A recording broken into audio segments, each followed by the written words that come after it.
Receber uma mensagem aí para poder gravar.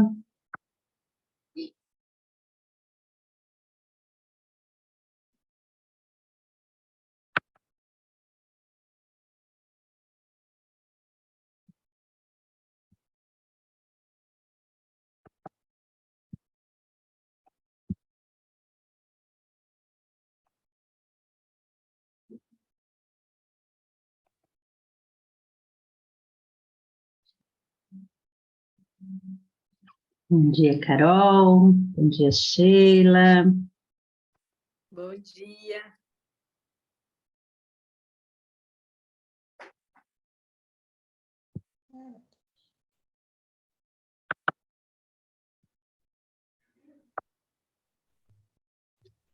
Pronto, já coloquei para... Bom dia.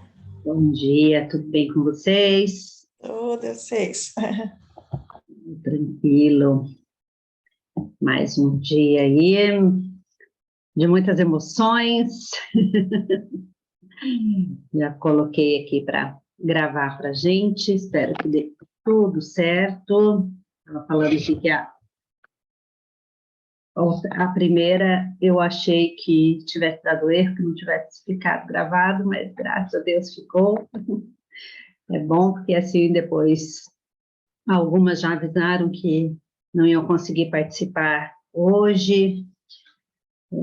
A Sil vai precisar sair um pouco mais cedo, então, assim, depois dá para rever. Lógico que, estando aqui, conversando, é, é, é diferente, né? A gente tira as dúvidas já na hora, mesmo quem estiver assistindo gravado depois, né, pode ficar à vontade, me mandar, se tiver alguma dúvida, ou se quiser comentar alguma coisa, né, pode comentar lá no grupo.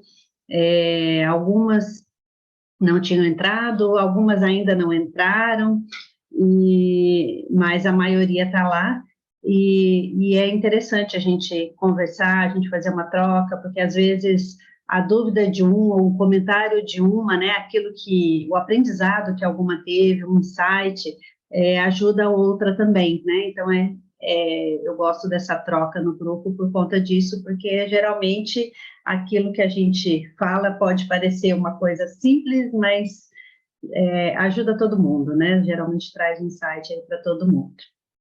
Então, bem-vindas.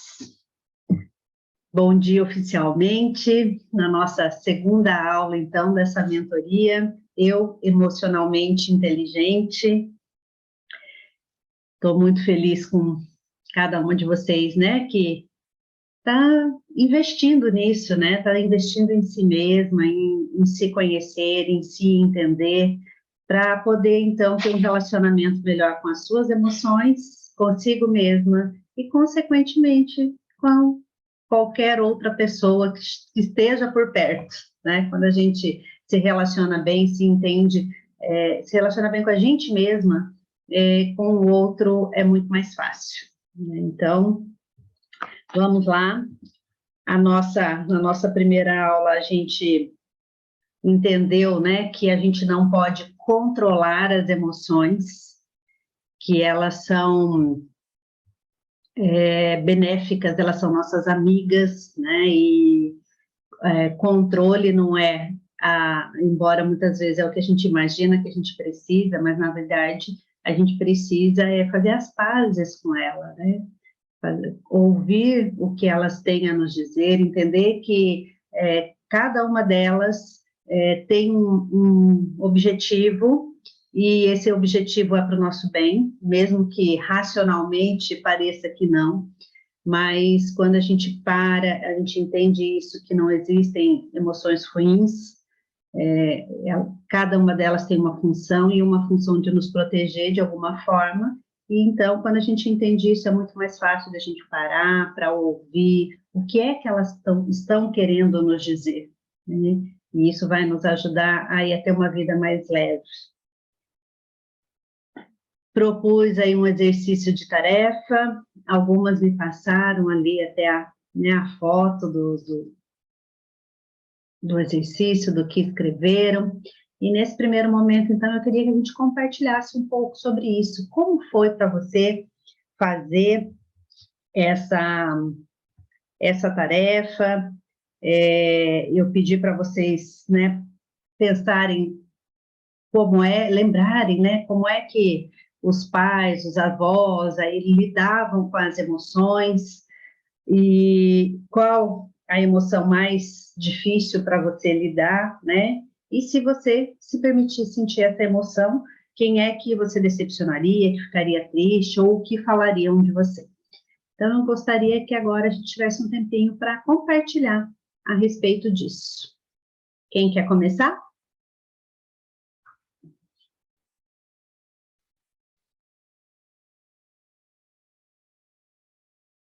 Pode falar, Fer. Deixa eu abrir o microfone.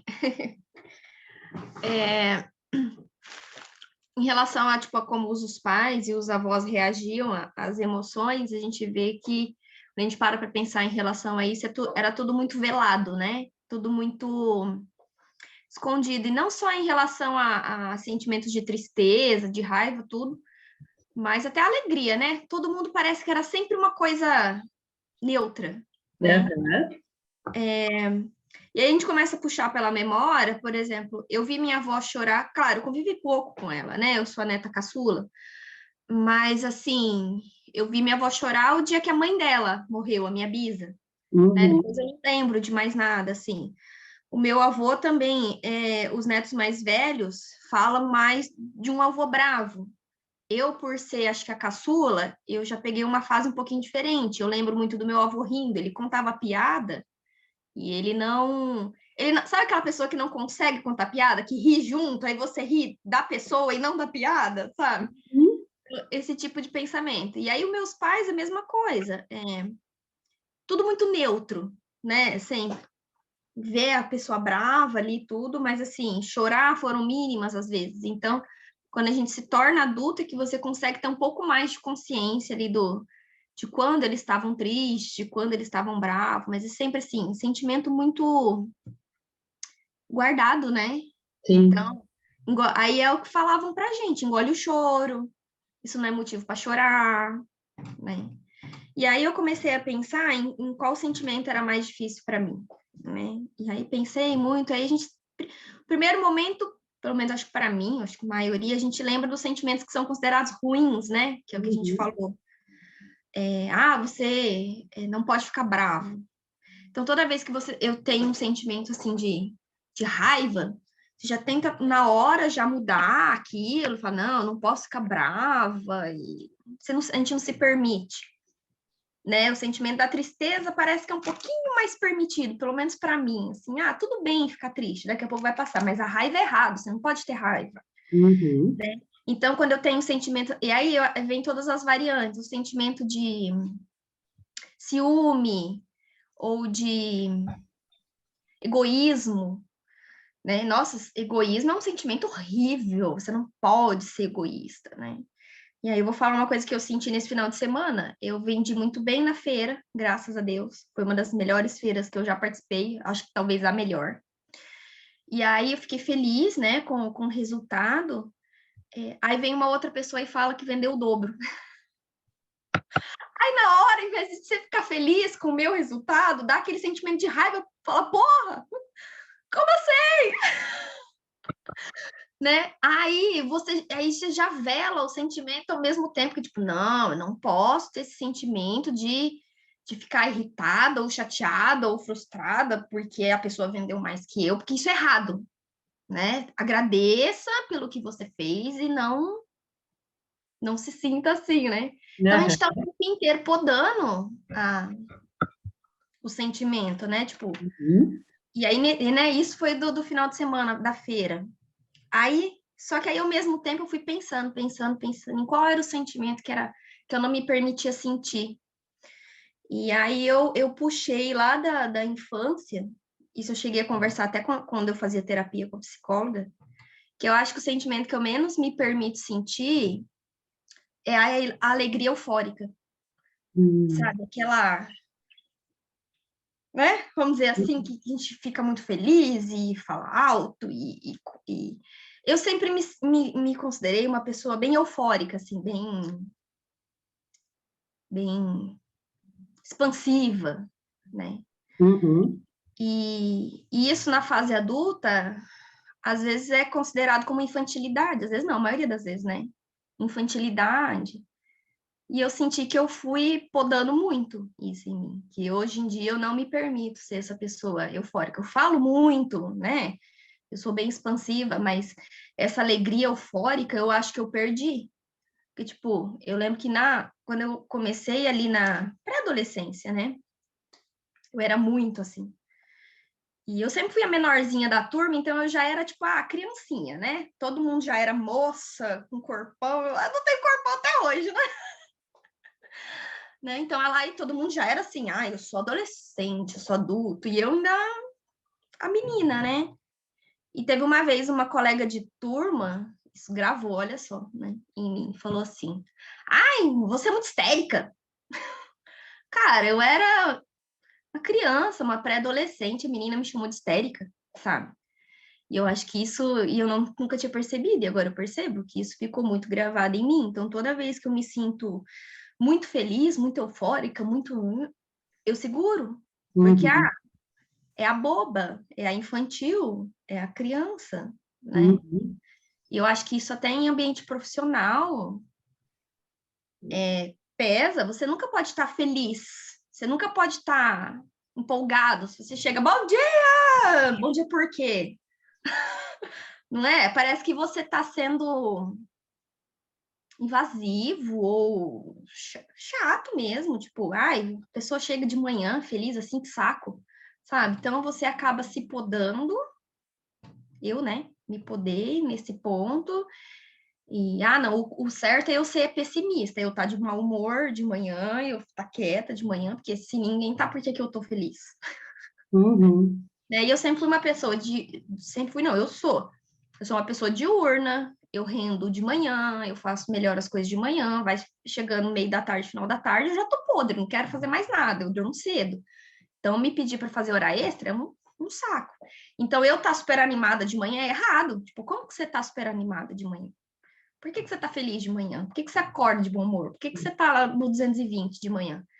Então, eu acho que no fim de todo o pensamento aí, o sentimento que sempre foi mais podado em mim é essa alegria eufórica, assim. E eu uhum. percebo que eu ainda, por mais que eu ainda seja, né, uma pessoa mais expansiva e falante e tudo mais, eu podia ser muito mais, porque eu podei Uhum. bastante isso em mim. Interessante, né? E quando a gente olha de primeira, a alegria é o único sentimento bom, né? Os outros são ruins. Uhum. E se você tá alegre, e a gente falou também, se você tá alegre o tempo inteiro é ruim também, né? Como assim você tá alegre o tempo inteiro, né? Ruim Uhum. entre aspas, né? Aham, isso mesmo. Obrigada, Fer. Depois nós vamos comentar algumas coisas em relação a isso. Quem é a próxima? Bom dia aí para quem chegou depois, né? Juliana, Fábio. Quem mais? Eu, Vai lá, Carol. em relação aos avós, eu não me lembro, também porque eles faleceram, eu era pequena, não tenho muita lembrança.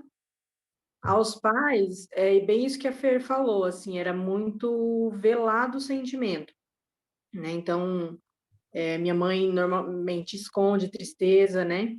Tanto é que quando meu pai faleceu há 4 anos atrás, ela engolia o choro, né? Então, isso sempre foi muito, assim, velado. Uhum, Quanto ao sentimento, eu achei que o que era mais ruim para mim, assim, era a raiva e a tristeza, que eu acho que eu sempre achei que eu não poderia sentir. uhum, Falando, né, e lembrando da feira também, para mim também foi a melhor feira, e foi muito engraçado porque como eu estava na organização, eu estava conversando com todo mundo, chegava: "Nossa", no final lá: "Como foi para você?", "Ah, mais ou menos, não foi muito boa". Aí outra: "Ah, não, não vendi muito". Aí você vai murchando, sabe, tipo assim, não posso comemorar porque só eu vendi.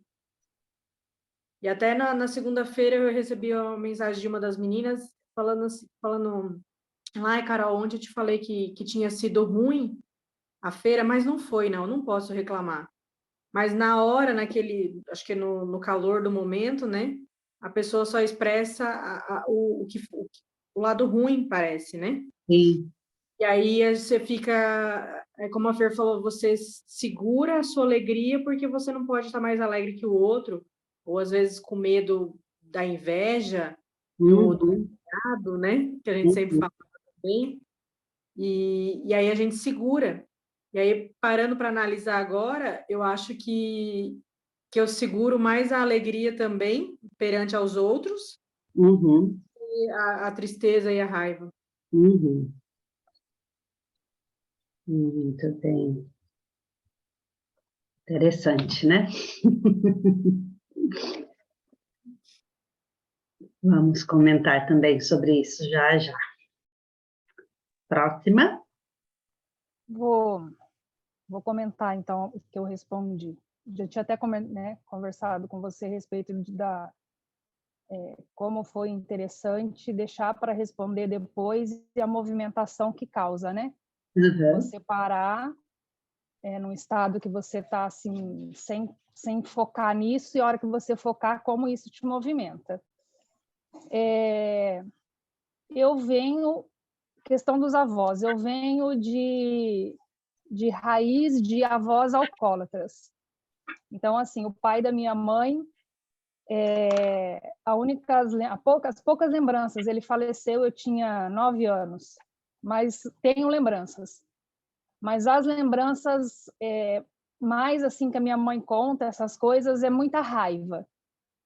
Então, meu avô, por parte de mãe, era alcoólatra, muita raiva, muita briga. Então, não tenho... Quando eu paro para pensar, eu não tenho sentimento bom dele. Então, a raiz dessa parte é uma raiz assim bem forte no questão de... até de falar eu me movimento. É uma questão assim bem forte, negativa. A minha avó, por parte de mãe, ela sempre foi muito submissa, né? Então, muito submissa. Ela era muito boa. Ela morreu bem depois, então eu tenho mais convivência com ela, eu tenho boas lembranças. Por parte de pai, o meu avô paterno também foi alcoólatra, só que ele parou de beber. Eu não peguei a fase dele alcoólatra, né? Ele já tinha parado. Uhum. Então, questão de vô, ele é o meu xodó. Então, quando eu lembro dele, eu lembro de coisas boas. Porque eu era a neta preferida, então é por isso que eu lembro de coisas boas. A minha avó materna me traz sentimento de tristeza. Meus pais, como que eu posso explicar? Até uns 9 anos eu não tenho assim lembranças ruins. Aí meu pai começou a beber.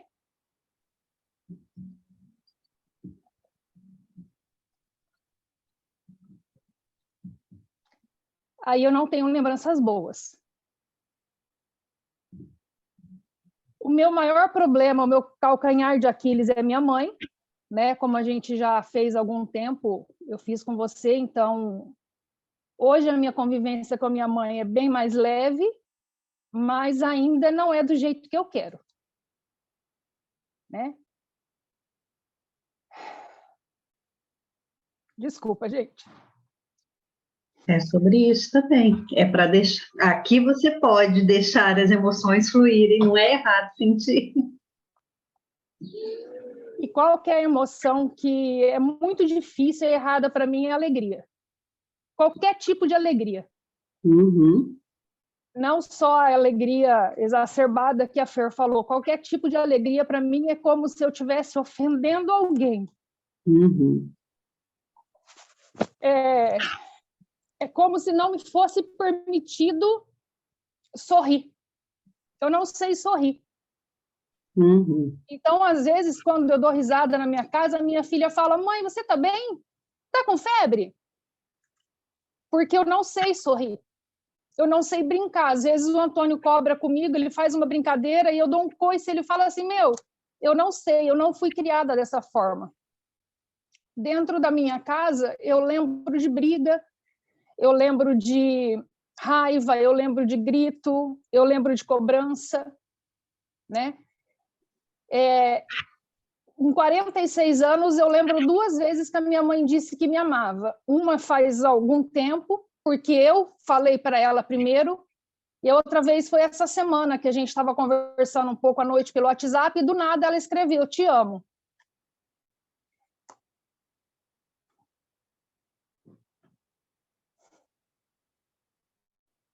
Na hora causa surpresa, sabe? Muita surpresa. Falei para ela que eu amo ela também, mas tenho certeza que vai ficar marcado aí por um bom tempo. Mas mesmo assim, não consegui sentir alegria. É como se fosse errado. Uhum. É como se eu fazer uma coisa boa e eu ficar alegre fosse errado. É como se eu me dar bem na vida fosse errado. Então, eu tenho sempre que estar triste, eu tenho sempre que ser inferior ao outro. Eu Uhum. não posso me destacar. Eu não posso ser destaque. Eu tenho sempre que ser inferior, eu sempre tenho que ser menos, porque se eu for melhor, eu vou estar ofendendo. Uhum.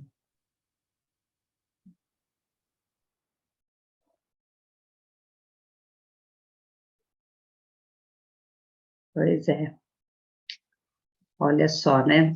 Como quando a gente para pensar, realmente as coisas são bem diferentes emocionalmente do que o nosso racional, né?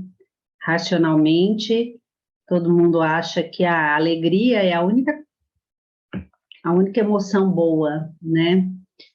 E, e até agora, né, as três, a maior dificuldade é justamente com a alegria. Parece que é o mais proibido. Então, às vezes, a gente pensa muito, é muito comum a gente até falar, né, na questão, por exemplo, do choro, de, não é permitido, engole o choro, a raiva, né? Mas a gente nunca para pensar o quanto nos é podado de ser alegres, né? E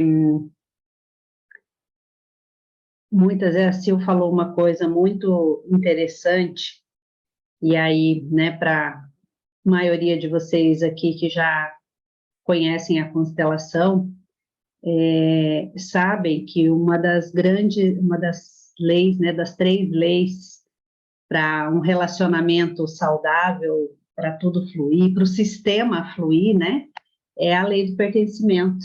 A gente tem que se sentir pertencente. E foi uma coisa que a Sil falou, né? Parece que se eu estiver alegre, eu não pertenço. Eu preciso estar triste, eu preciso ser inferior para poder pertencer, né?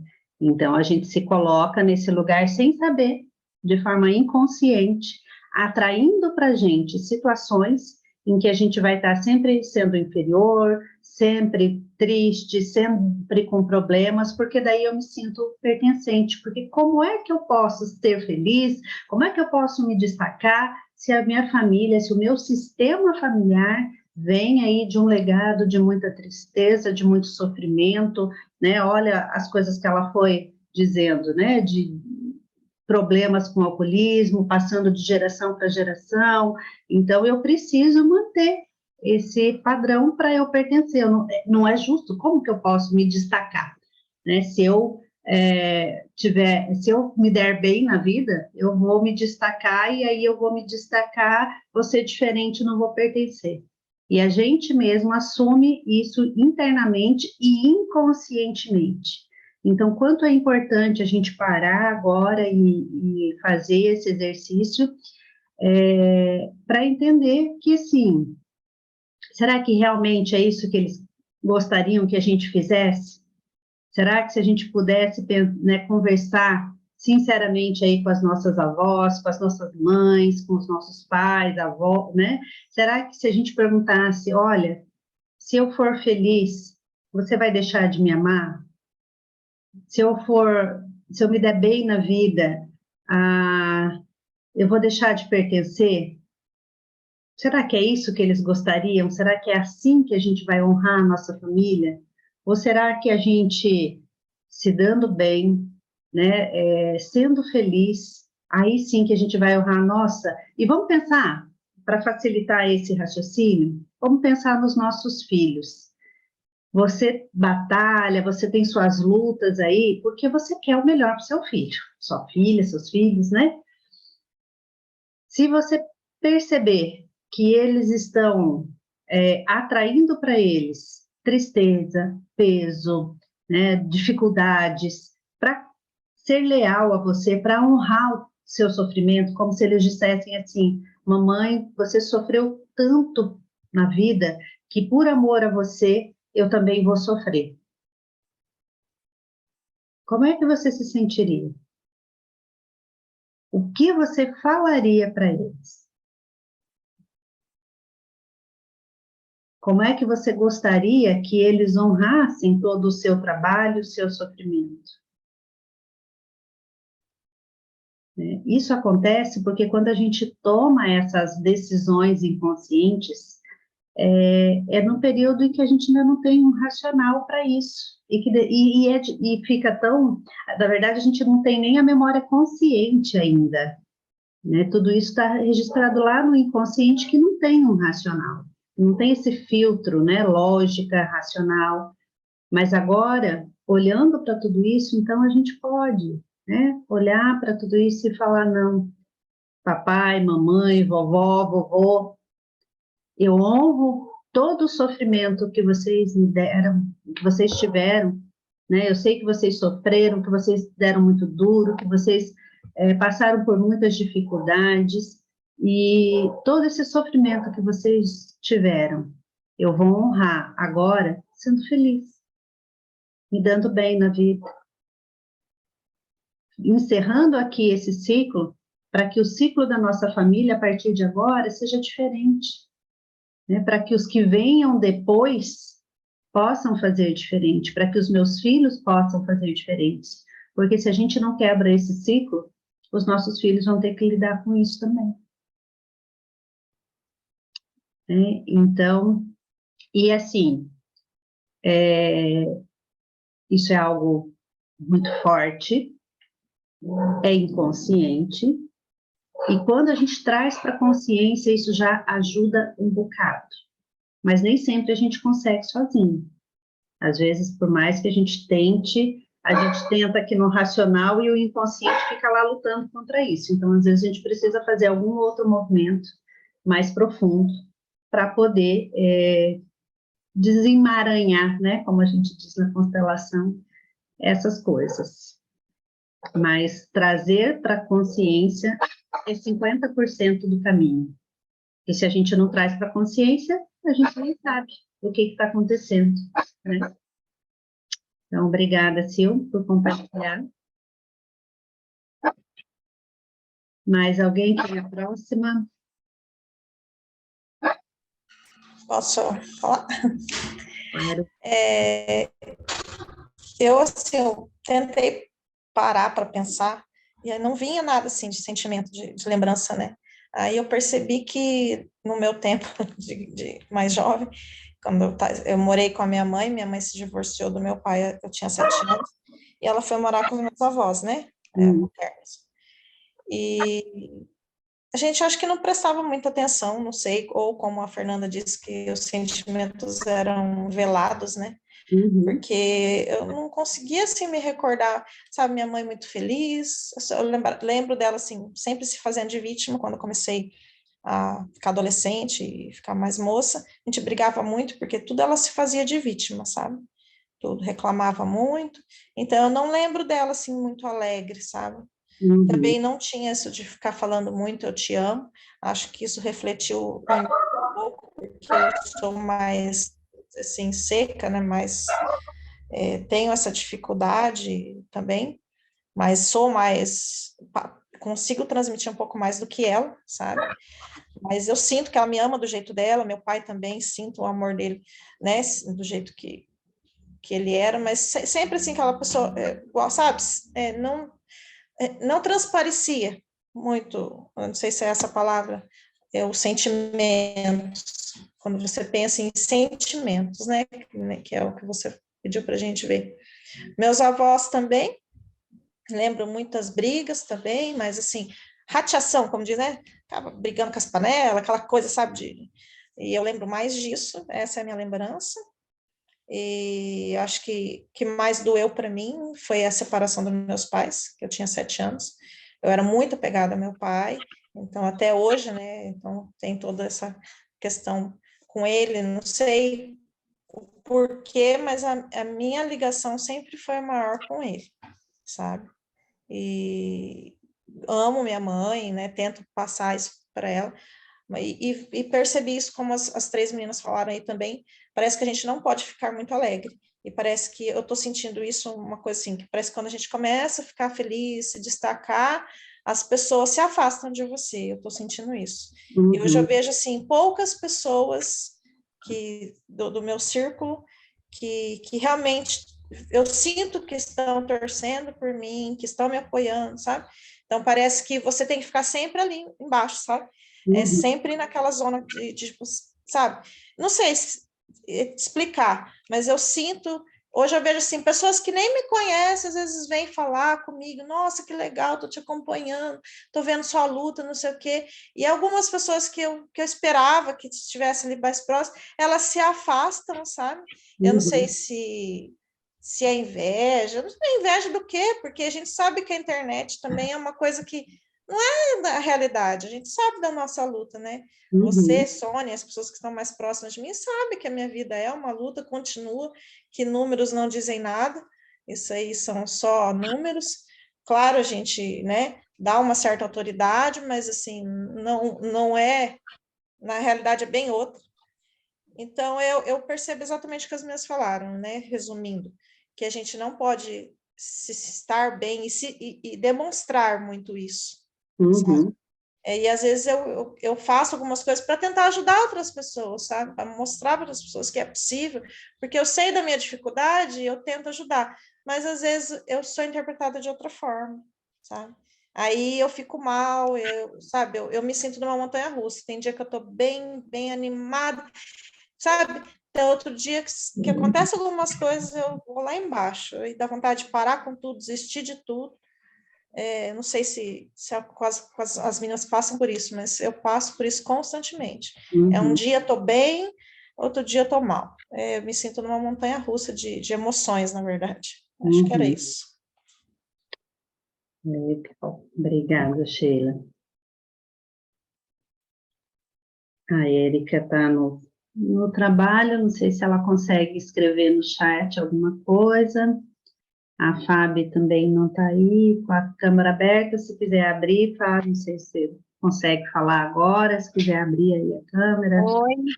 Oi, bom dia. Bom dia, estou dirigindo, mas estou ouvindo tudo, esses babados, esses causos de família.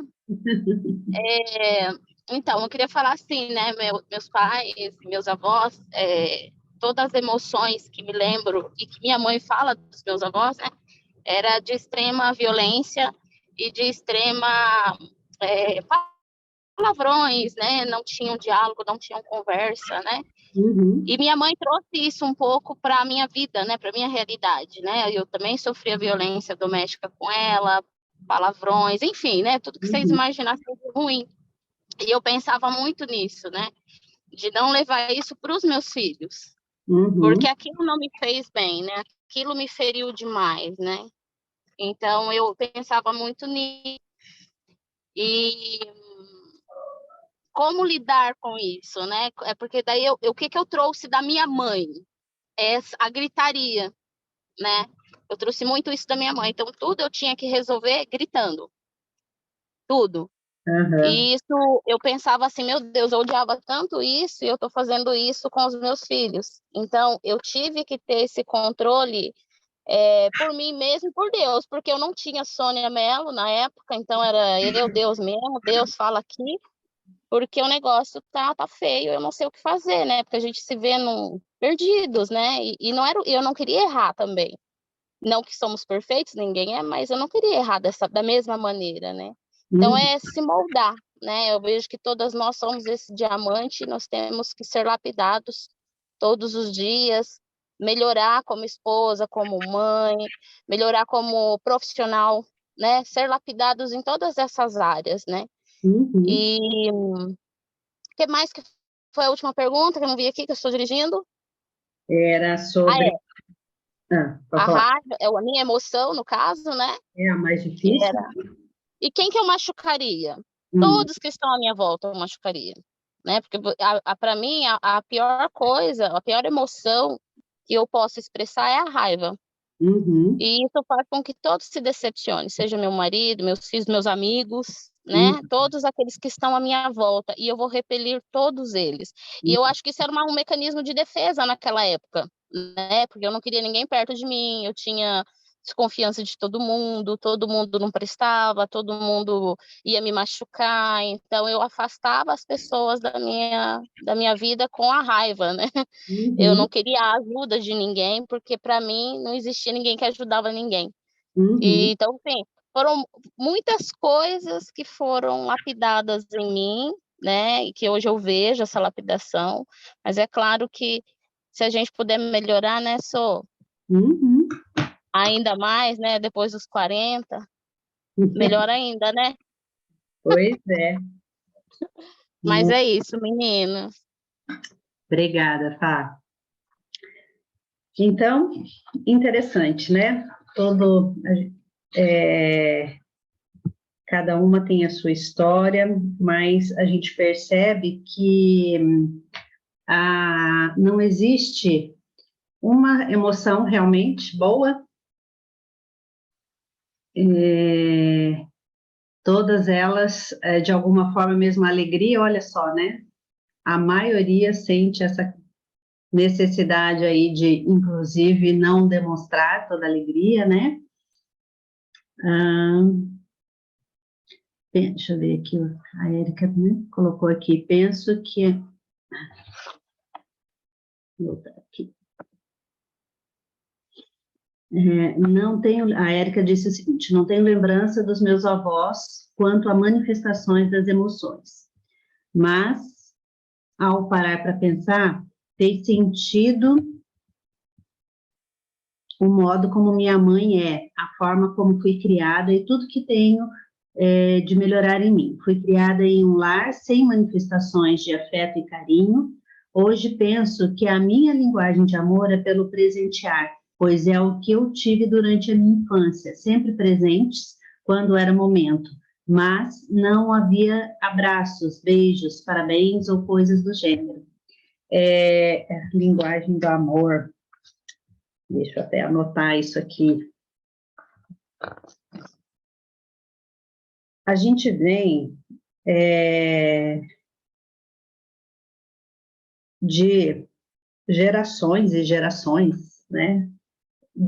Que era errado, não e talvez até por não entender, não saber lidar com os sentimentos. Então, aquilo que a gente não sabe lidar é muito comum, é natural no ser humano, né? Instintivo.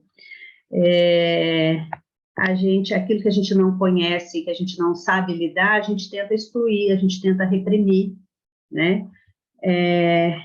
Então, é o que a gente sempre tentou fazer, é o que a gente aprendeu, né? Que a gente precisava reprimir, inclusive a alegria, né?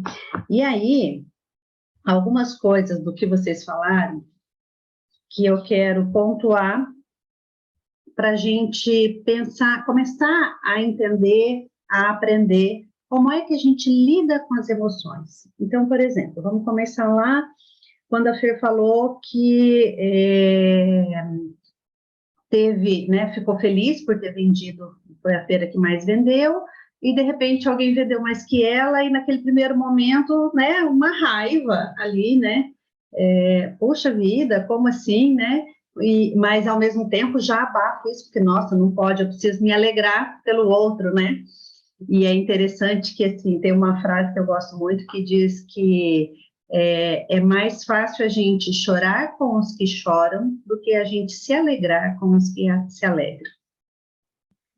Porque quando alguém está triste, é fácil você se compadecer, né? Você sentir a dor também, né? E tá ali e tal. Mas quando o outro tá feliz, nem sempre é assim. Muitas vezes isso incomoda a gente. E por que será, né?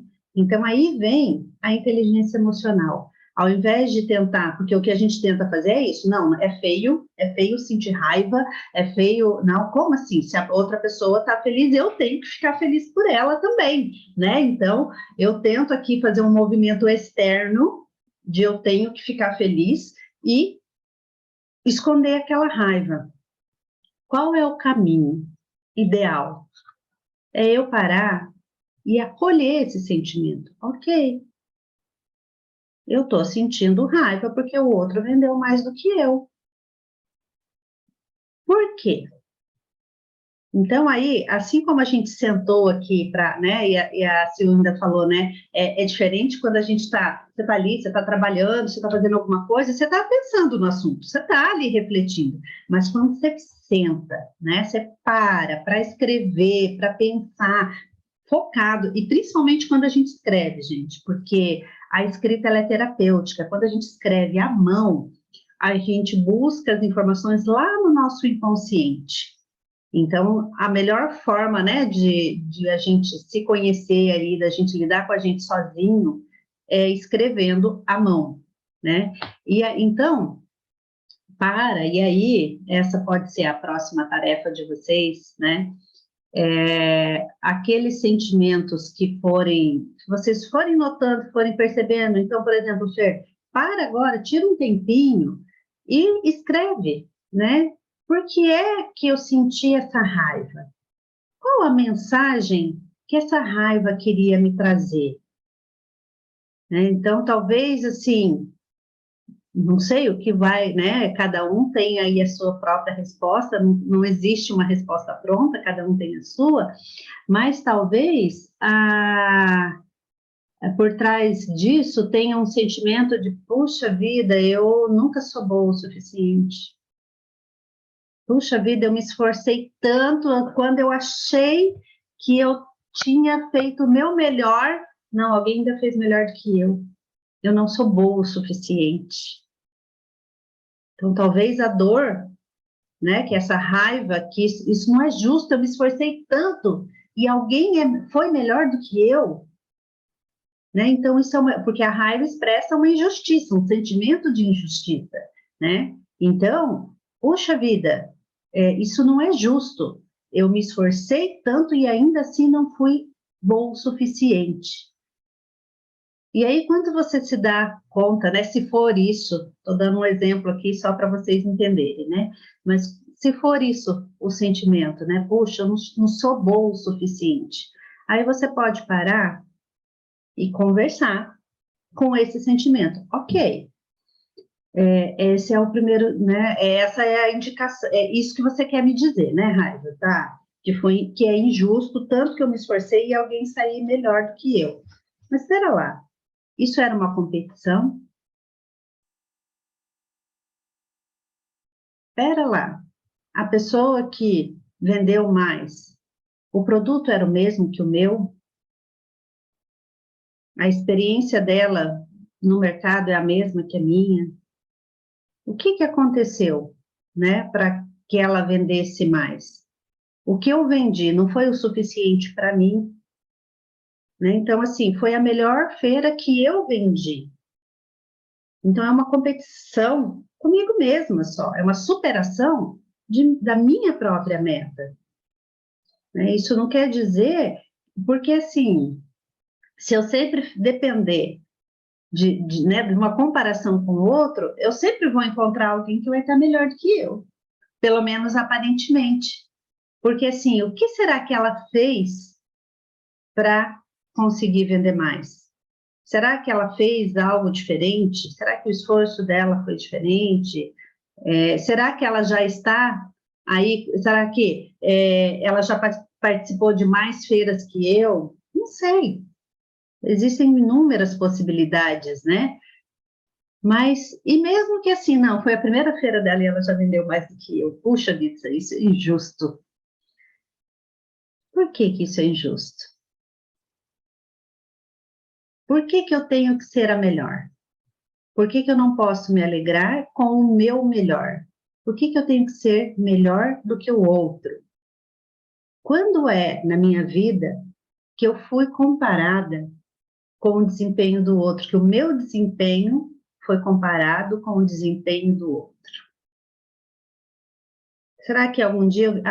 olha lá, ó, você tá vendo? Por que que você não é igual a sua prima? Nossa, ó, ela é tão quietinha. Olha, por que que você não fica bonitinha assim, ó, igual a amiguinha? Ó, a amiguinha tá comportada. Olha, a amiguinha tá séria. Ó, você fala demais. Ó, você fica aí fazendo bagunça, rindo demais. Isso é feio. Ó, tá vendo? A mocinha ali se comporta melhor.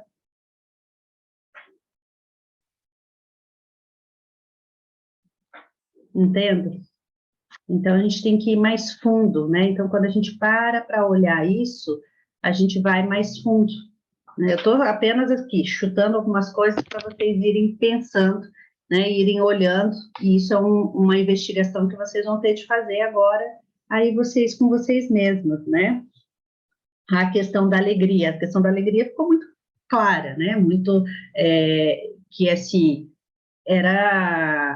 a gente não podia, né? Era reprimido. E aí, ainda tem mais, né? Muitas vezes tem esse quê de arrogância.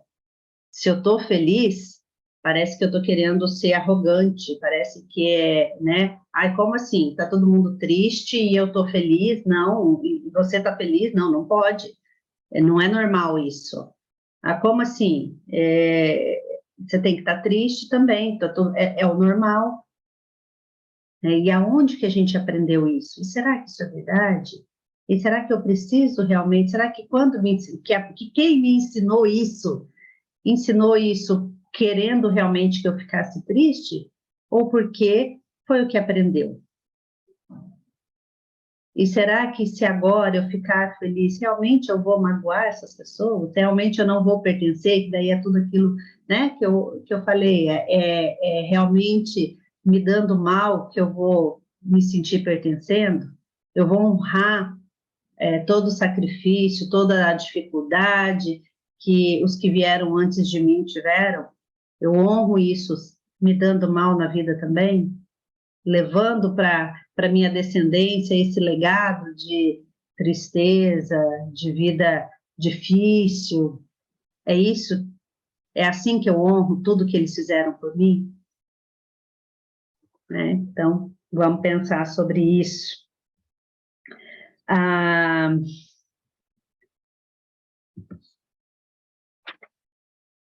Deixa eu ver o que mais que eu anotei aqui.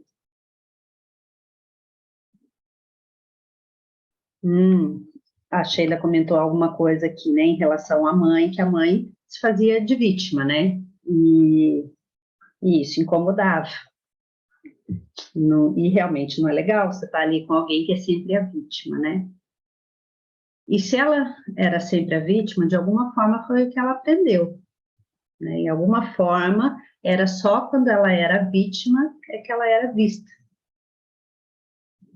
Então, ela aprendeu que, para ela poder ser vista, ela tinha que estar sempre sofrendo. Inclusive, aí, a gente precisa atrair, né? A pessoa que só é vista quando está sofrendo, ela precisa atrair situações para ela que ela está sempre sofrendo, para ela poder continuar sendo vista. E aí, a gente sofre por querer ser diferente. E aí a gente, muitas vezes, a gente vai para um outro extremo que não, isso é muito difícil, então, assim,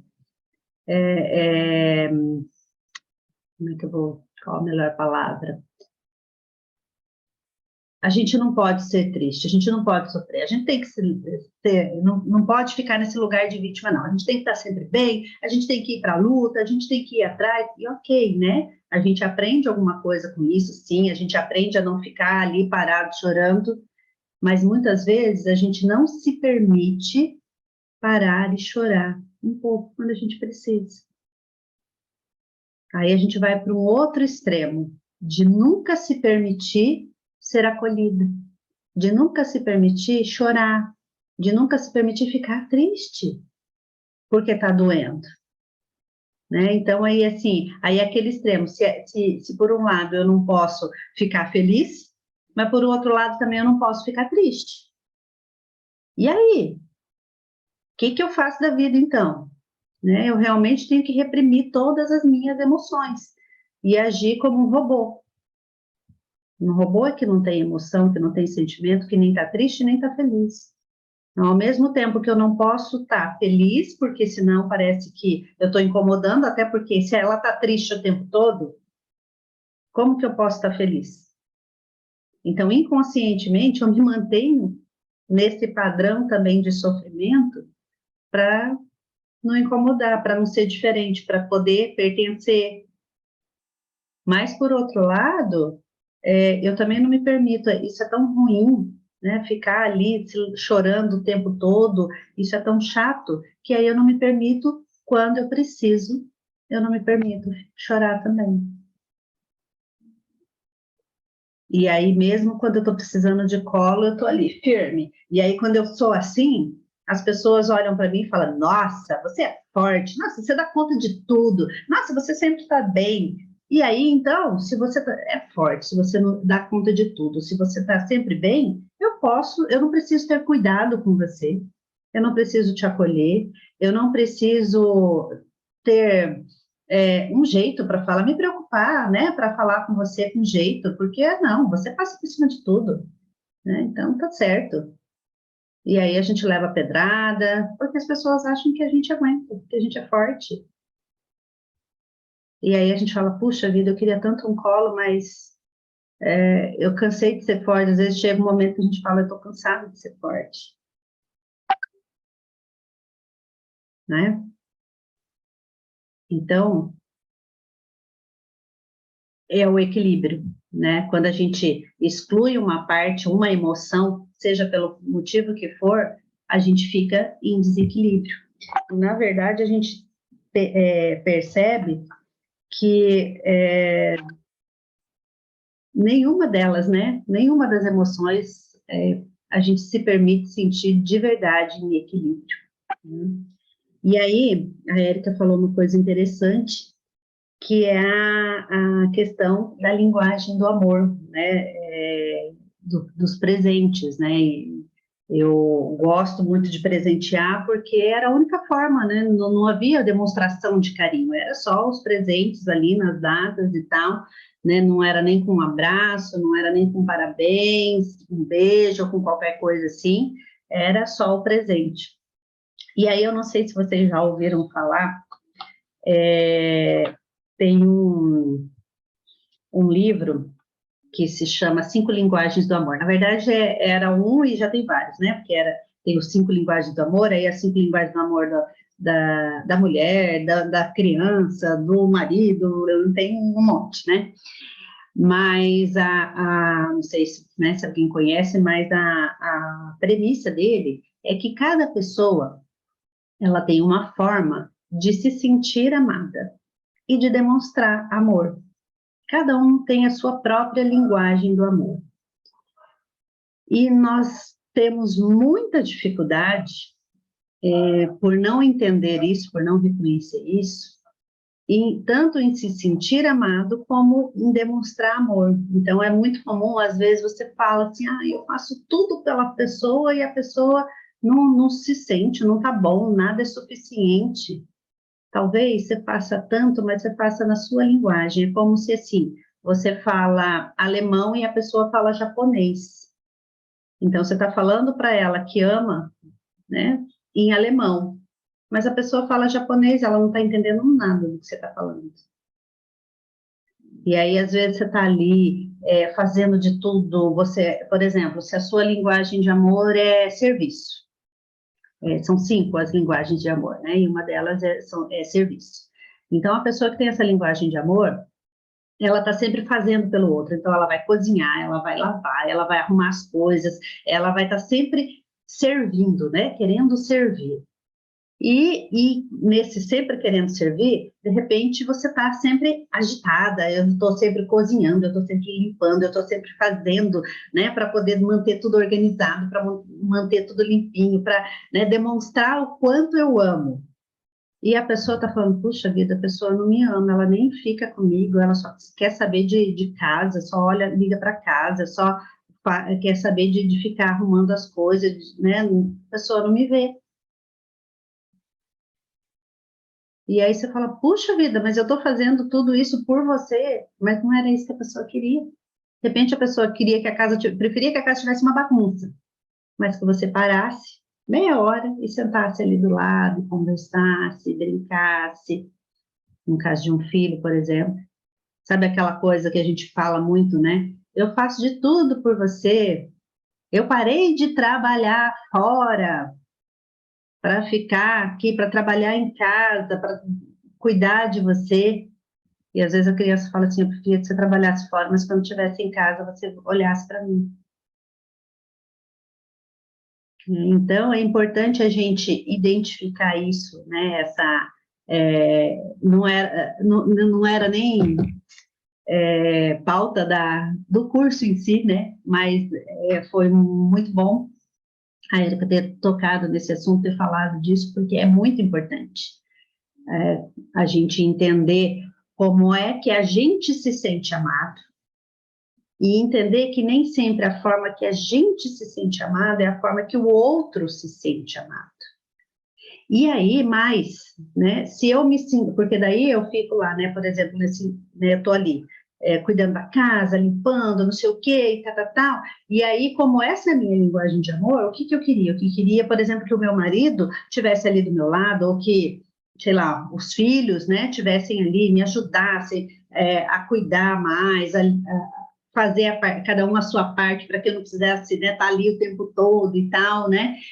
Mas parece que eles nem percebem que eu estou aqui com tanta coisa para fazer, porque realmente não é a linguagem deles. Aí eles estão lá, né, tentando te agradar, muitas vezes, ai, vamos, sei lá, vamos almoçar fora hoje, que almoçar fora? Você não está vendo tanto de coisa que eu tenho para fazer? E aí você não percebe que o que a pessoa está fazendo é dizendo, olha, eu te amo. Para ela, o limpar a casa, o cuidar ali, talvez não seja algo tão importante, ela nem percebe que você gostaria disso. Então, faz parte também aí da inteligência emocional a gente entender como é que a gente funciona.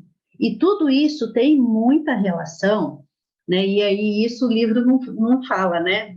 Ele se limita a isso, a descobrir, a cada um descobrir qual é a forma que ama, que se sente amado, e qual é a forma que os outros que estão ali à sua volta se sentem amados, para que você possa tanto, de repente, entender que talvez ele não esteja me ajudando a limpar a casa, mas ele esteja falando esse eu te amo de outra forma. Então, eu posso ouvir isso, né? Então, é o aprender a falar outras línguas para a gente poder se entender. Então, né, o livro ele se propõe a isso, né, para a gente entender. Mas indo mais profundamente, né, falando aí da inteligência emocional e mais do que da inteligência emocional, né, falando de como a gente funciona, não é por acaso que a gente tem a linguagem de amor que a gente tem. É a linguagem que a gente aprendeu, né, como a Erika falou, era assim na minha casa. Então, a forma dos meus pais demonstrar, eles não sabiam demonstrar. Eles também não aprenderam, né? Ninguém ia lá, abraçava, dava carinho, dizia eu te amo. A forma como eles aprenderam a dizer eu te amo era dar um presente. É dizer, olha, lembrei de você, mesmo que isso não seja falado. E é isso que a gente vai aprendendo. Então, existe né, o presente, existe o tempo de qualidade, que é aquela pessoa assim, que você não precisa nada, a não ser você se sente amado se a pessoa sentar com você e falar, fala. Não precisa falar nada, é só parar e ouvir. mas ouvir de verdade, né? Aquele ouvir olhando nos olhos, ouvir tudo que você tem que falar. A pessoa não precisa nem falar nada, deixa você falar, depois que você falar, a pessoa fala, eu tô aqui com você, não posso, não sei como te ajudar, não sei, mas tô aqui, se quiser falar, fala, que eu tô aqui para te ouvir. Isso é o suficiente para você se sentir amado, né? Se a sua linguagem de amor for tempo de qualidade. Aí tem mais, quais são as outras? Tem essa questão que eu falei, né, dos serviços. Não lembro quais são as outras duas. Serviço. Bom, depois eu vou lembrar aí. Se eu lembrar aqui, eu falo, senão eu falo lá. Sônia. Oi. Sônia. Oi. Palavras de afirmação seria a primeira. Isso. A segunda é o tempo de qualidade. A terceira é receber presentes. A quarta é a forma de servir. E a quinta é o toque físico. O toque. Essas duas que eu escrevi. Então, a palavra de afirmação e o toque.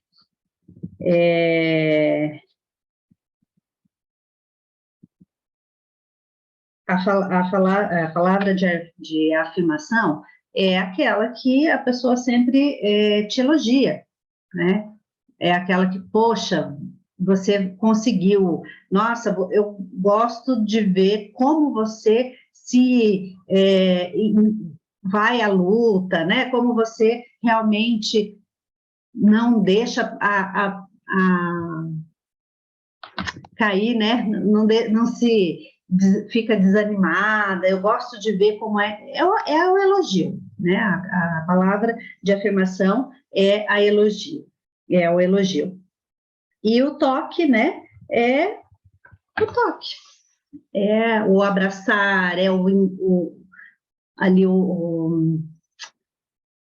fugiu a palavra, o acolher, né? Então, assim, às vezes você não precisa falar nada, só chegar, sentar do seu lado e te abraçar. Então, às vezes, com criança, né? Às vezes é só isso que a gente precisa, às vezes a gente está ali, eu não sei o que faço para ajudar, e às vezes a gente não precisa fazer nada, a não ser abraçar. E, na verdade, todas as 5 formas, a gente tem de alguma forma, né? A gente tem um pouquinho de cada um, mas uma ou duas, sempre é um pouco, cada um de nós aprendeu mais essa linguagem aí, né? Mas é importante a gente parar e olhar, cada um de nós, como é que eu me sinto amada? Até para a gente poder olhar também como é que as outras pessoas, que a gente, né, os filhos, marido, os pais, como é que eles se sentem amados? Porque às vezes eu faço de tudo para minha mãe e ela não, nossa, nunca, parece que nunca está feliz, parece que de repente tudo que ela precisa é só um elogio, ou é só um abraço. Então, isso é importante também, isso faz parte, né, também da inteligência emocional. E, para encerrar, né, outra coisa que a Fábio falou, que é muito interessante, que ela percebe que muitas vezes ela usava como defesa, né, a raiva, era o que eu mais falava, minha mãe era assim, meu pai era assim, a família deles era assim, então tudo que eles diziam era sempre, né, o que eu ouvia, o que eu sabia, né, da família, era sempre muita violência, então a raiva era o normal, era algo normal, e isso quer dizer que assim como ela usava muitas vezes isso, né, essa raiva para manter ali as pessoas distantes, porque eu não podia confiar nem nos meus pais, eu não podia contar com ninguém, então como que eu posso contar com outras pessoas, né? E aí, então a raiva é normal no sentido de isso eu uso como uma defesa. Eu aprendi que era assim, e provavelmente era a forma também que eles usavam, né? Eles também nunca foram amados, nunca se sentiram amados, então eles também precisavam, eles nunca tiveram ninguém com quem eles pudessem contar. Então eles precisavam manter, até mesmo com os filhos, né? Eu não posso contar com ninguém. Então eu preciso sempre manter essa. É como se a gente colocasse assim, algo assim, muito forte, muito, algo que eu preciso, é muito perigoso, né? É perigoso emoção, é perigoso mostrar que eu amo alguém, porque eu não posso contar com ninguém. Então, eu preciso realmente manter distância. Eu preciso manter distância de todo mundo, manter as pessoas longe de mim. E aí, eu vou fazendo isso até eu tomar consciência. E mesmo como, né, algo que ela falou, olha, mesmo quando que isso me machucava, quando eu percebi, me vi mãe, eu fazia a mesma coisa. Não do mesmo jeito, né, mas alguma coisa eu repetia. Mesmo eu não querendo, mesmo eu julgando, mesmo aquilo sendo tão ruim comigo, mas mesmo sem querer, né, era o que eu repetia. Por quê? Foi o que eu aprendi. E aí houve um momento, então, que eu cheguei, interessante que, quando é que a gente consegue mudar? É quando a gente traz mesmo a consciência, a gente admite, né? Quando a gente admite, não, eu também sou isso, olha, eu julguei tanto minha mãe e eu estou fazendo igual. Então, quando eu digo, não, eu sou assim também, aí eu posso mudar, porque se eu não admitir, como é que eu vou mudar? Né? A primeira coisa para eu poder mudar, a primeira questão para poder mudar é eu admitir. Porque se eu achar que eu não sou, como que eu vou mudar? Então, quando eu admito, não, eu julguei minha mãe, eu fazia isso e eu não quero ser assim. Não quero repetir, eu quero fazer diferente, porque eu não quero mais manter essa distância, eu não quero afastar de mim as pessoas, os meus filhos, não é perigoso mantê-los distantes, né? Então, agora eu posso sim, e aí, né, ela algo importante que ela disse, né, é que quem me ajudou foi Deus, né, foi Deus. Quando eu falei para ele, olha, eu sou assim, eu julguei minha mãe, mas eu me tornei igual e eu não quero. Eu quero ser diferente, mas eu não consigo, então eu preciso da sua ajuda. E aí ela, então, conseguiu essa ajuda. Então, quando a gente fala, não é o objetivo também da inteligência emocional em si, mas eu não posso deixar de falar da terapia integrativa, que diz que nós não somos só emoção, ou só razão, ou só espírito, né? Mas nós somos o conjunto. Não dá para, uma coisa não é separada da outra, não é só físico, não é só emocional, não é só racional, é um conjunto, nós somos um conjunto. E inclusive, quando a gente fala em espírito, eu acho que, para mim, pelo menos, quando a gente fala do nosso inconsciente, de tudo que está ali, que controla 95% de tudo que a gente faz, eu tenho para mim que esse inconsciente é o nosso espírito, é a nossa alma e o nosso espírito.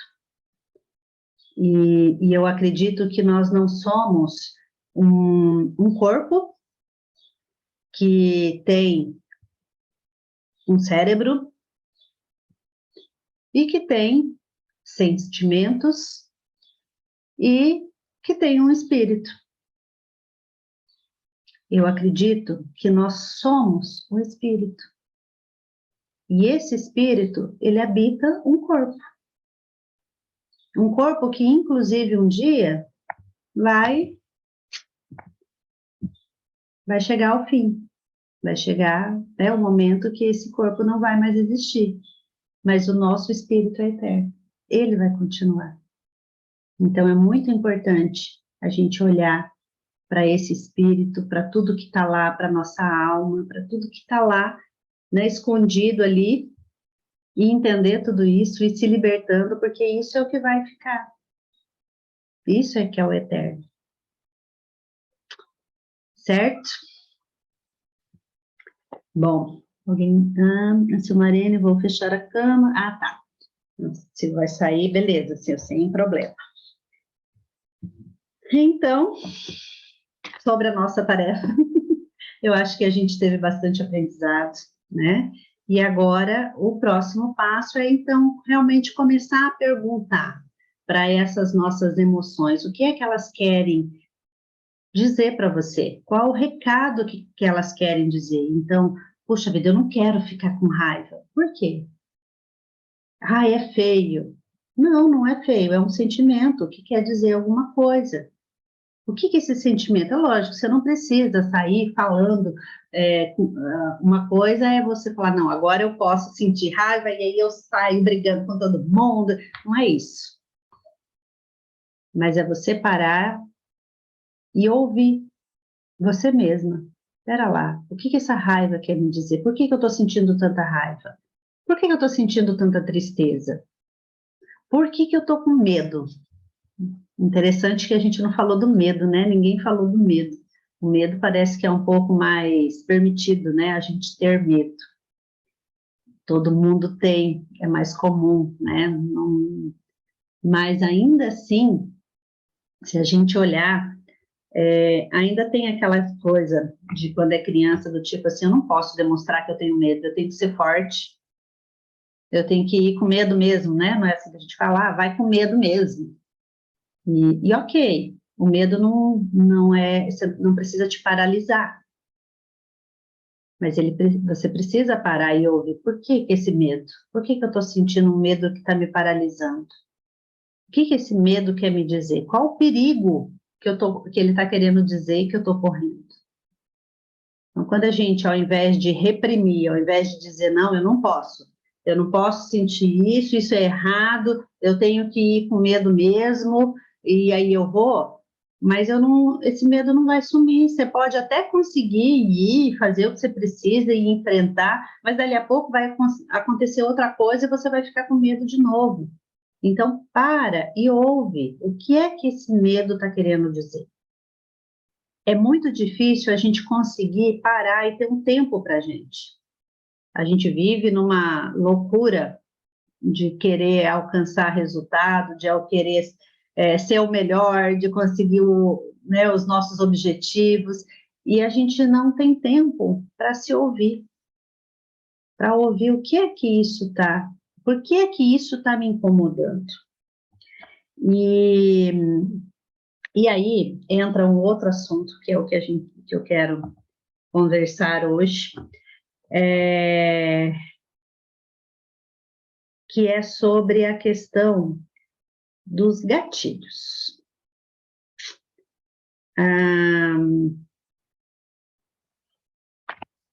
Muitas vezes a gente sente, né? Tudo isso vocês disseram que cada um, né, percebeu aí qual foi o sentimento que mais acha errado. Isso quer dizer que provavelmente esse foi o sentimento que você mais sentiu e mais reprimiu. E como você reprimiu, você não olhou, não ouviu a mensagem que esse sentimento queria trazer, isso vai acontecendo de forma cíclica. Essas coisas que acontecem, se você ignora o sentimento, ele não desaparece, ele continua ali e ele vai continuar se repetindo. com o objetivo de que em algum momento você pare e olhe para isso. O que que isso está querendo dizer? Então, aquela situação de que, por exemplo, eu não posso estar feliz, né? Eu não posso me dar bem. Eu sempre, a hora que parece que a coisa tá, né? Tô começando a ter sucesso, de repente acontece alguma coisa e cai tudo por terra novamente. Por quê? Porque lá no fundo eu não posso, é perigoso eu me dar bem. Talvez, porque senão, como eu já disse lá, né? Senão eu não vou pertencer, senão eu vou fazer diferente. E às vezes às vezes não é nem por não pertencer, sabe? Porque às vezes aí cada caso é um caso, por isso que a gente tem que cada um ouvir a si mesmo. Porque às vezes a gente pensa assim, não, mas a minha família, todo mundo se deu bem, nossa, eles têm uma condição financeira boa, eles têm, né, sucesso ali, e eu não me permito, né? Por quê, então? Então, não estou repetindo, né? Não é por amor a eles.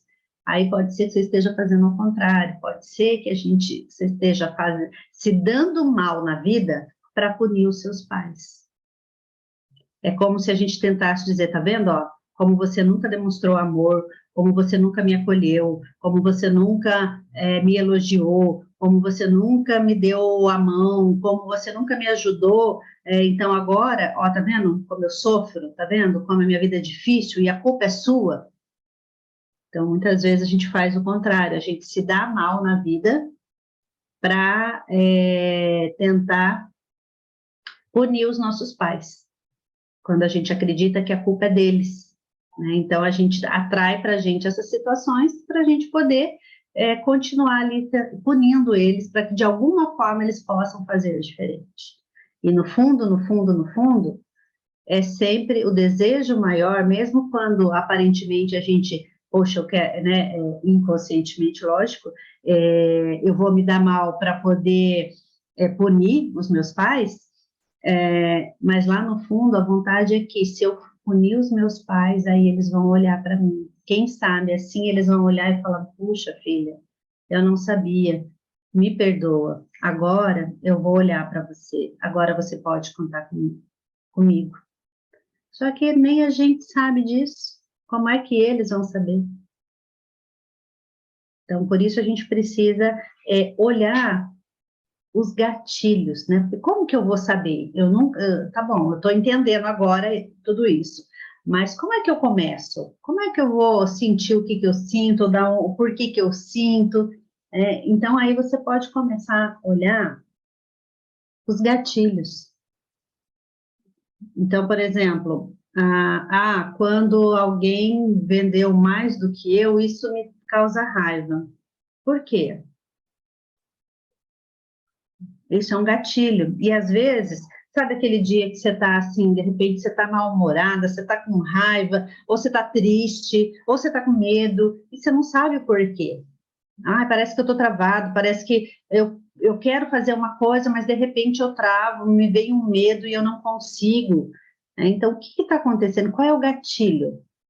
Não sei porquê, do nada. Nunca é do nada. Existem os gatilhos. E o que é gatilho? Tudo que a gente vive, desde o momento que a gente é concebido, tudo fica registrado no nosso inconsciente e em cada uma das nossas células. A nossa membrana plasmática de cada uma das células tem registrado tudo aquilo que a gente vive desde o momento ali que a gente é concebido. E não é só as células do cérebro que registram isso, mas absolutamente todas. Cada uma das nossas células, lá do último fio de cabelo até a unha do dedão do pé, pontinha da unha do dedão do pé, todas as nossas células, elas têm registrado tudo que a gente viveu e com riqueza de detalhes.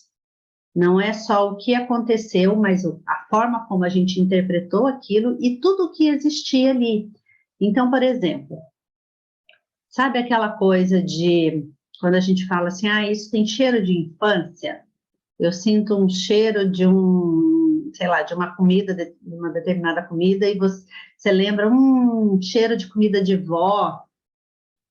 E aí, quando você sente aquele cheiro, você não precisa nem estar vendo, né, aquela comida, você não precisa estar saboreando, só de sentir o cheiro, se você fechar o olho, você consegue sentir até o sabor, você consegue lembrar das circunstâncias, de quando, da casa, de quando era, de tudo que você sentia, né? Apenas ali, aquele cheiro é capaz de quase que te levar de volta para aquele lugar. Se você fechar o olho, é como se você conseguisse voltar lá naqueles momentos. Aquele cheiro é um gatilho. É um gatilho porque quando você sentia aquele cheiro, tudo aquilo acontecia. Então, ele é um gatilho, e é um gatilho bom. Mas assim como existem os gatilhos bons, existem também os ruins, das coisas ruins que aconteceram. Então, às vezes, por exemplo, vou falar de algo bastante comum, intolerância à lactose. De repente, eu sempre tomei leite de boa, mas de repente, agora, já depois de adulta, eu tomo leite, começou a me dar alergia, comecei, né? Não posso mais tomar leite. O que aconteceu? Em algum momento, enquanto você estava tomando leite, aconteceu alguma coisa ruim. E o seu inconsciente registrou isso.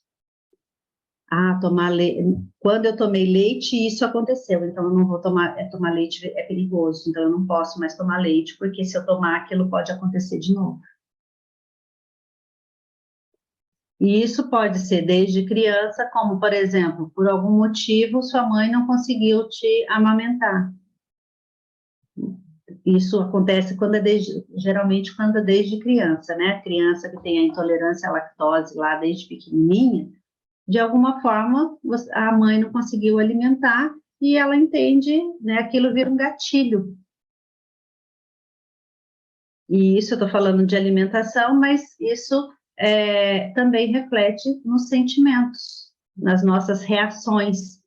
Então, eu não sei, toda vez que eu vejo tal coisa, isso me dá um sentimento de raiva, ou isso me dá um medo, ou isso me dá uma tristeza. Então, comece a observar quais são os gatilhos. Hoje eu amanheci tão triste, não sei por quê. O que aconteceu ontem? Qual foi a situação que aconteceu que ativou esse gatilho? Então, quando a gente passa a observar, né, esses gatilhos, a gente começa, então, a entender onde tudo começou. Ontem eu discuti com meu marido. Ok, ninguém gosta de discutir, é verdade. Mas, de repente, ele falou alguma coisa que aquilo, toda vez que ele faz ou age ou fala de determinada forma, aquilo me machuca, aquilo me dá raiva. E parece que assim, tá tudo bem, de repente acontece uma coisa. Por que você está precisando repetir isso com frequência? Começa a perceber aquelas coisas que vão se repetindo como um ciclo. Sabe quando a gente fala, puxa vida, eu estou passando por isso de novo? Não acredito, de novo isso está acontecendo. Então, se isso está acontecendo de novo, aí existe um ciclo memorizado celular. As nossas células registraram aquele acontecimento e elas começam a repetir aquilo em ciclo. E a gente atrai para a gente, né? Porque todo homem é assim. Todo homem é assim, ou você tem um determinado trauma e aí você atrai os homens que são assim, com o objetivo de mostrar para você que ali existe algo que não foi resolvido. Então, quando a gente começa a analisar isso, a olhar essas situações, então, o que aconteceu? Quando que isso acontecia, que você tinha esse sentimento? Aí, quando ele fala isso, eu me sinto rejeitada, eu me sinto, enfim, sei lá, né? Eu me sinto, eu acho que ele não me ama, eu acho que ele não liga para mim, estava tudo bem, de repente, começa tudo bem, de repente acontece isso. Quando é que lá na sua infância você se sentia assim? Porque tudo começa lá. Essas coisas que as nossas células, né, vão aprendendo aí, vão registrando, isso acontece principalmente desde o momento em que a gente é ali, né, concebido, até os 7 anos. É o período em que a gente começa a entender, dar significado para o mundo, e dar significado para a gente em relação ao mundo. E essas coisas que não ficam ali mal resolvidas, elas vão sendo repetidas. E aí, se a gente para, né, e pensa, é porque ele é assim mesmo, tá? Ele não liga para mim. É porque meus filhos não me valorizam. É porque meus filhos... Quando é que você sentia isso lá na infância? E aí, quando você consegue voltar lá ao momento aonde você aprendeu isso, aí você pode voltar, então, e pensar, realmente era isso? Ou era a forma como você interpretava isso? Era realmente isso que seus pais queriam dizer? Ou era a forma como você interpretou isso porque você era uma criança e ainda não tinha o seu racional ainda formado? E, às vezes, tem algumas coisas que não são nem propriamente suas. Mas, se a gente pensar que todas as nossas células têm tudo registrado de tudo que a gente vive, inclusive os nossos óvulos e os espermatozoides dos homens. E se os nossos óvulos e os espermatozoides têm registrado tudo que a gente vive, e nós somos formados por um óvulo e um espermatozoide, essas duas células que deram origem a gente, elas trazem as informações dos nossos pais, de tudo que eles viveram. E eles, por sua vez, também foram formados por duas células, que já traziam as informações dos nossos avós. E por aí vai. Segundo a epigenética, no mínimo 4 gerações a gente vai trazendo tudo isso ali registrado. É por isso que muitas vezes a gente vem, né, quando a gente olha, a gente percebe que a minha família sempre vem com muita tristeza, como era proibido sentir alegria, para me sentir pertencente, eu tenho que estar sempre triste, sempre mal, né? Eu não posso estar feliz, eu não posso me dar bem. Por quê? Mesmo inconscientemente, quando eu fui formada, eu já trouxe ali nas minhas células tudo isso que a família passou. E eu vou repetindo, e eu vou passando para frente, se eu não tomar consciência e começar a agir de forma diferente. Então, o autoconhecimento, ele é essencial para a gente conseguir entender as nossas emoções e, a partir daí, então, começar a olhar com isso de uma forma afetiva, de uma forma diferente. Começar a olhar para cada uma das nossas emoções e, poxa, será que realmente eu preciso reprimir isso? A primeira maneira é trazer tudo isso à consciência. Certo? Diante de tudo isso, o que vem à mente? Talvez aqui, enquanto eu estou falando, vocês já tenham começado a lembrar de alguma coisa. O que vocês pensam a respeito disso tudo.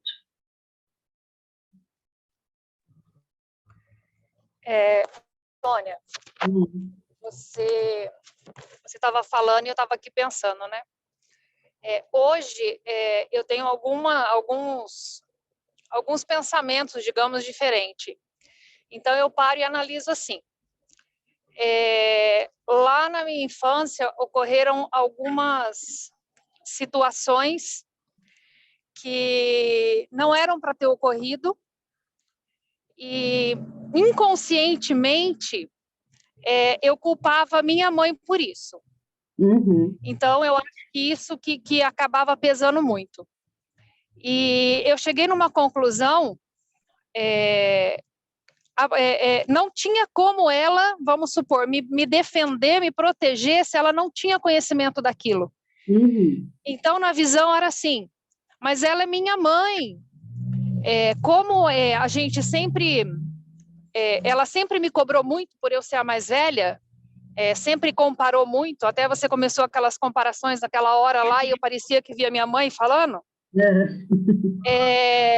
Muita cobrança, e aí falava assim, nossa, mas aconteceu isso, e ela não me protegeu, entendeu?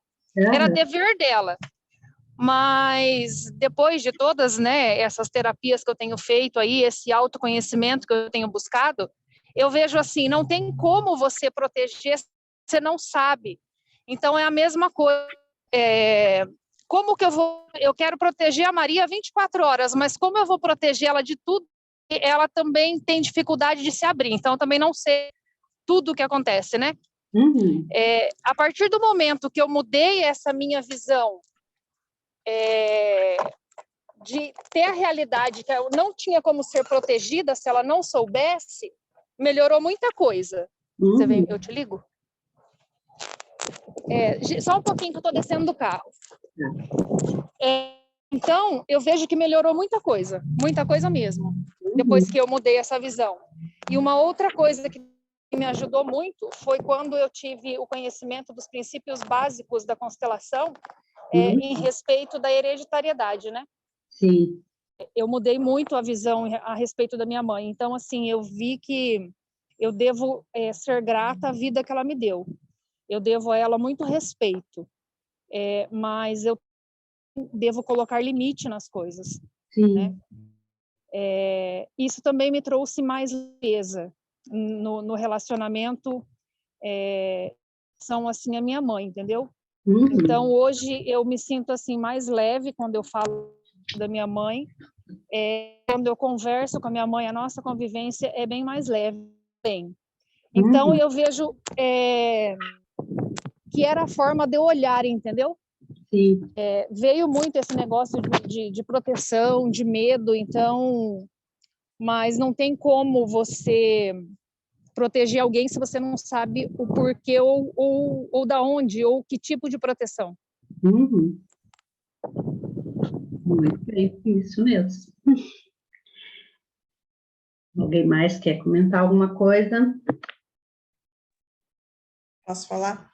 Pode.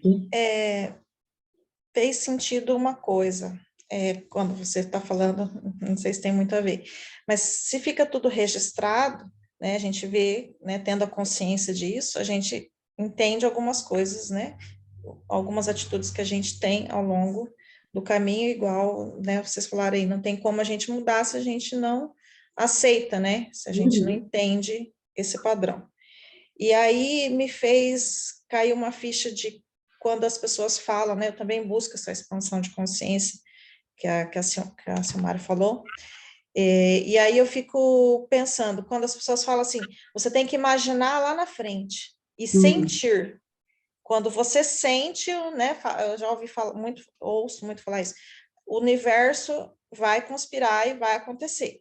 E aí eu fico pensando, mas como, né? Que é difícil você sentir uma coisa que você não viveu, porque o que a gente tem aqui hoje, a gente sente, né? A gente está tentando mudar uma coisa que nós sentimos, mas isso está nas nossas células, como você disse, né? Quando você coloca lá no futuro, não está. Mas se você traz o sentimento naquele momento, que eu acho que é a maior dificuldade, porque a gente vê as coisas acontecendo com as pessoas e já vem aquele padrão, né? que a gente traz, isso não vai acontecer comigo, não sei o quê, né? Que é o que a gente tem nas nossas células, né? Então, a gente fica nessa luta constante de tentar melhorar, e aquilo que você falou, a gente não tem que ser melhor que o outro, né? Que a gente fica olhando os outros, né? Que nem uma amiga falou, mas o que eu vou fazer? Tudo tem um monte, curso disso tem um monte, curso... Então, aí eu falei para ela, você não pode olhar o outro, porque eu sei, quando eu começo a olhar muito a internet, vai me dando uma angústia, sabe? E aí você acha que você não vai conseguir, porque você fica se comparando com o outro, quando na verdade a luta não é com o outro, a luta é com a gente mesmo, né? Para a gente se autoconhecer, para a gente mudar. Eu não sei, mas assim, o que você foi falando aí foi caindo algumas fichas, sabe?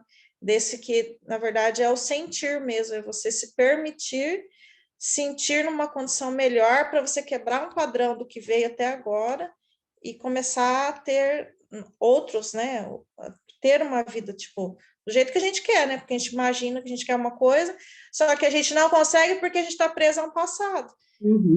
E tudo vai só vai mudar a hora que você quebrar esse passado. Uhum. Né? É o daqui para frente, né? Exato. Não sei se eu me expliquei, Uhum. me confundi muito aqui, mas acho que era isso. Entendi, é isso mesmo. Mais alguém? Então, eu quero agora, gente, fazer um exercício. Eu quero que vocês fechem os olhos e respirem. Respirem devagar, mas profundamente. Imaginem como se lá dentro, lá no seu abdômen, você tivesse um balão e você estivesse enchendo ele de ar.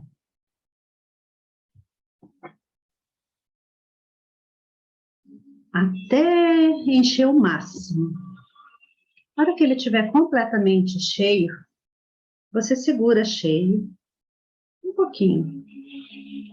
E depois você esvazia esse balão, como se você tivesse um canudo, soprando esse ar todo por esse canudo, até esvaziar por completo e não ficar nem um restinho de ar aí.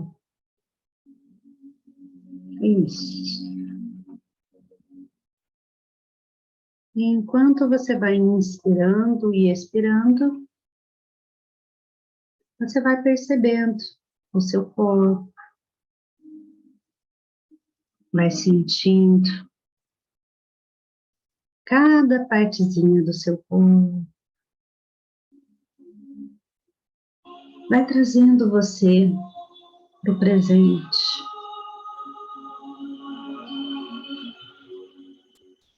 Desligando de pensamentos, de preocupações, te conectando somente com você mesma e com o momento presente. Isso.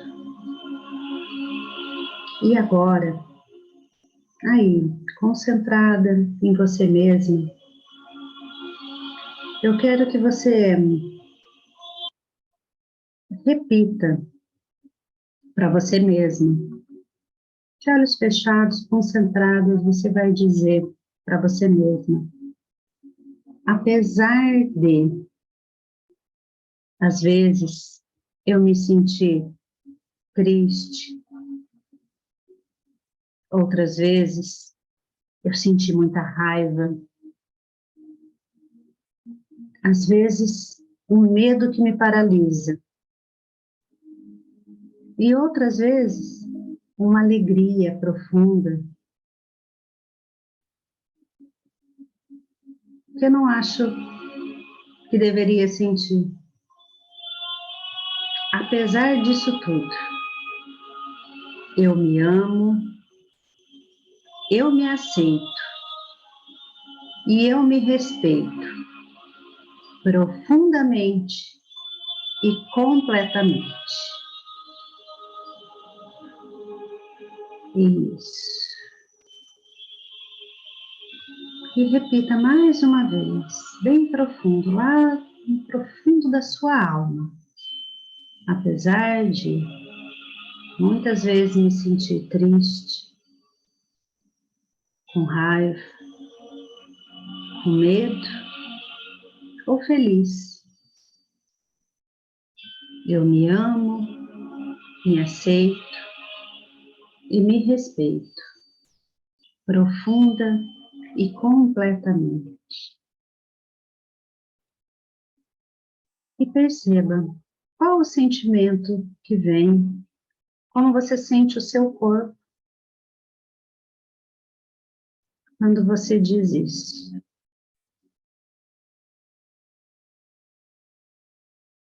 E depois você pode voltar a respirar de forma normal, abrindo os olhos, voltando para cá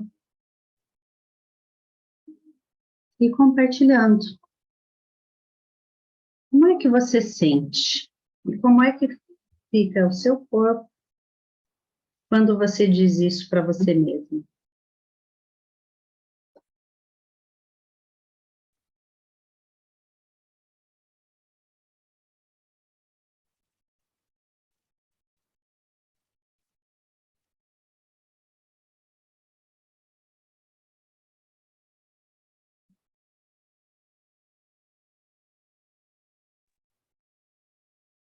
Eu confesso que vem uma certa rejeição, Uhum. uma luta, igual a luta que eu tenho todos os dias ao acordar para eu ir para academia. Fica um lado meu, fala, não vai, fica dormindo, o outro vai, sabe, assim, eu senti essa mesma sensação. Uhum. Como se um lado dissesse, não, eu não me amo, eu não me aceito. Exatamente. Uhum.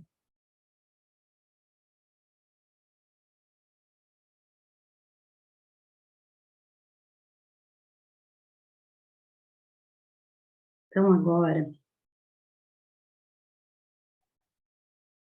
essa emoção, né, que surge quando você diz isso, eu quero que vocês, como tarefa, pensem a respeito dessas emoções, pensem a respeito de tudo que a gente conversou hoje, e você vai escrever uma carta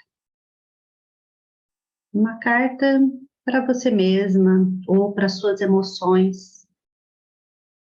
Escreva uma carta dizendo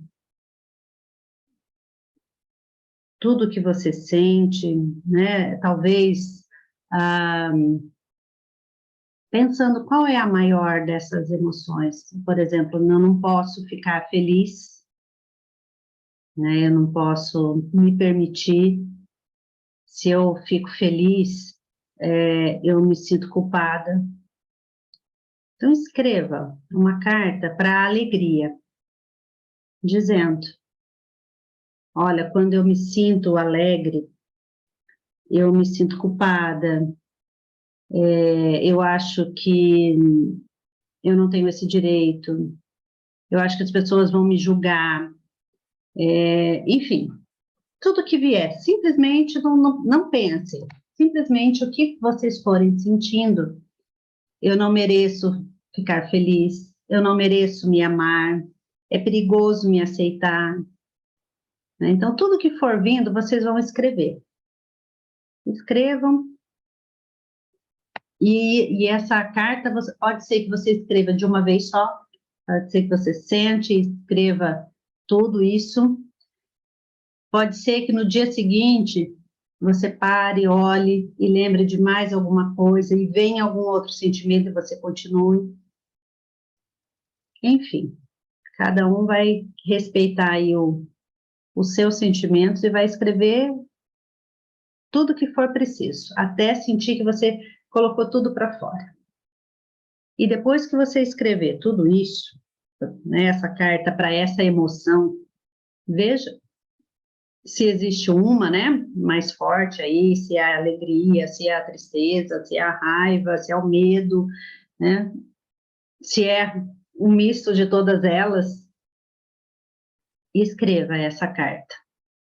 E a hora que você escrever tudo que você precisar, né, Aí você vai parar, vai ler como se você fosse aquele sentimento.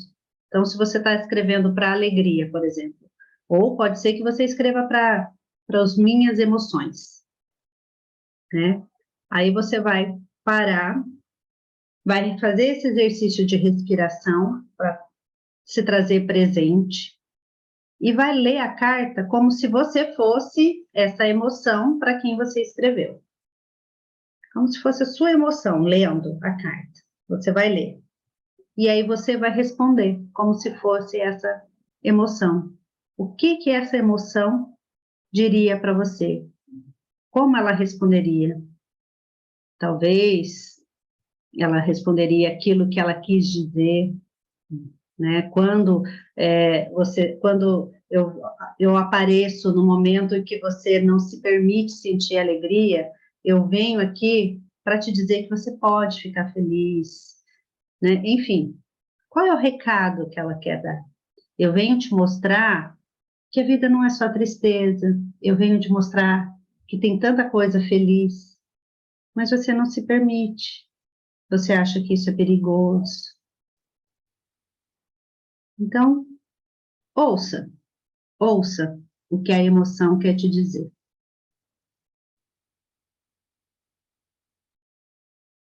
Beleza? E aí, depois, se vocês fizerem isso, se vocês quiserem comentar lá no grupo a experiência, ou se de repente vocês identificarem alguma coisa aí que deu alguma travada e você não consegue seguir, se não quiser falar lá no grupo, quiser me falar no particular, né, para eu ir orientando aí vocês, uma a uma. Tá bom? Ajudei vocês hoje, gente? Com certeza. Então, eu agradeço, né, a participação de cada uma de vocês. Agradeço aquelas que não puderam estar aqui, mas que vão assistir gravado essa aula.